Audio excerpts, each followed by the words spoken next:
Operation Sindoor நடந்தது என்ன, அடுத்தது என்ன? லெப்டினன்ட் கர்னல் தியாகராஜன், பேராசிரியர் ராமஸ்ரீனிவாசன் பங்கேற்கும் சாணக்யாவின் உரைவீச்சு. ஜூன் 29 ஞாயிறு மாலை 6 மணிக்கு கிகானி ஸ்கூல் ஆடிட்டோரியம், RS புரம், கோயம்புத்தூர். அனைவரும் வருக, அனுமதி இலவசம். மேற்கு வங்க சட்டக்கல்லூரி மாணவி பாலியல் வன்கொடுமை செய்யப்பட்ட விவகாரத்தில் திரிணாமுல் காங்கிரஸ் MP கல்யாண் பானர்ஜியின் சர்ச்சை கருத்திற்கு பாஜக தேசிய செய்தி தொடர்பாளர் CR கேசவன் கண்டனம் தெரிவித்துள்ளார். கொல்கத்தாவின் கஸ்பா பகுதியில் செயல்பட்டு வரும் சட்ட கல்லூரியில் படிக்கும் மாணவியை அந்த கல்லூரியின் முன்னாள் மாணவர் பாலியல் வன்கொடுமை செய்தார். இந்த சம்பவம் இந்தியா முழுவதும் அதிர்ச்சியை ஏற்படுத்தியது. இதுகுறித்து மேற்கு வங்கத்தின் ஆளும் கட்சியான திரிணாமுல் காங்கிரஸ் கட்சியின் MP கல்யாண் பானர்ஜி கூறுகையில், ஒரு நண்பர் இன்னொரு நண்பரை பாலியல் வன்கொடுமை செய்தால் என்ன செய்வது?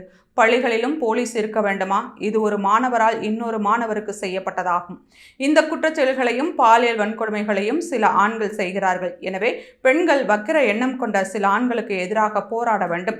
குற்றம் செய்தவர் உடனடியாக கைது செய்யப்பட வேண்டும். ஆண்களின் மனநிலை இப்படி இருக்கும் வரை இதுபோன்ற சம்பவங்கள் தொடர்ந்து நடந்து கொண்டேதான் இருக்கும் என்று கல்யாண் பானர்ஜி பேசியிருந்தார்.